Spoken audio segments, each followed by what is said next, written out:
High Brazil ফ্যানরা, সবাই কেমন আছেন? আশা করি সবাই ভালো আছেন। এখন world cup FIFA football 2026 already শুরু হয়ে গেছে।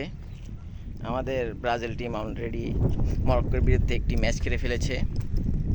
প্রথম ম্যাচ খেলা দেখার পরে আমরা অনেকেই হয়তো বা হতাশ হয়েছি, অনেকে আশা অনেকটাই ছেড়ে দিয়েছি, কিন্তু আসলে বাস্তব বুঝতে হবে।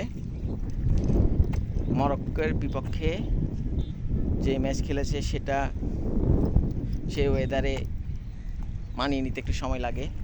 প্রথম 22 মিনিট ড্রিঙ্কস আওয়ারের আগ পর্যন্ত ব্রাজিল যে খেলেছে, ড্রিঙ্কস আওয়ার পরে তারা ঘুরে দাঁড়িয়ে যে গোলটি খেয়েছিল সেটা ভিনিসিয়াসের এক দুর্দান্ত গোলে পরিশোধ করার পরে এক গোলে ড্র হয়। কিন্তু আমরা দেখলাম ড্রিঙ্কস আওয়ারের পরে ব্রাজিল আবার ঘুরে দাঁড়িয়ে অনেক চেষ্টা করেছে, কিন্তু ফরওয়ার্ডের কিছু ভুলের কারণে, গোল মিস হওয়ার কারণে আমরা জয় নিতে পারিনি। তবে এটি শেষ নয়, কারণ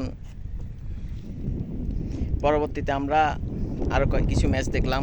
স্পেনের খেলা দেখলাম, উরুগুয়ের খেলা দেখলাম, বেলজিয়ামের খেলা দেখলাম।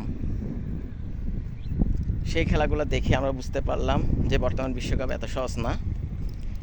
পরবর্তী ম্যাচগুলো বড় বড় টিমও ড্র করেছে, কিন্তু আমাদের টিম একটি হাই প্রোফাইল টিমের সাথে, মরক্কোর সাথে, যেটি র্যাঙ্কিংয়ে 7, ব্রাজিল 6, তার সাথে খুবই হাড্ডাহাড্ডি করে ড্র করে এসছে। তাই হতাশ হওয়ার কিছু নেই। আমরা আশা করি একটি ভুল থেকেই শিক্ষা গ্রহণ করে বিশ্বকাপে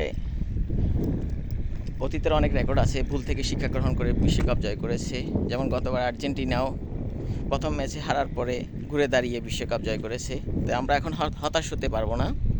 আমরা আশা করব ব্রাজিল পরবর্তী হাইতি ম্যাচ থেকে খুবই দুর্দান্ত খেলে বিশ্বকাপের একটি ভালো রেজাল্ট আনবে এবং বিশ্বকাপ জয় করবে। সেই আশায় আমরা থাকি এবং ব্রাজিল প্রতি শুভকামনা জানাই, সমর্থন দৃঢ় করে আমরা এগিয়ে চলি।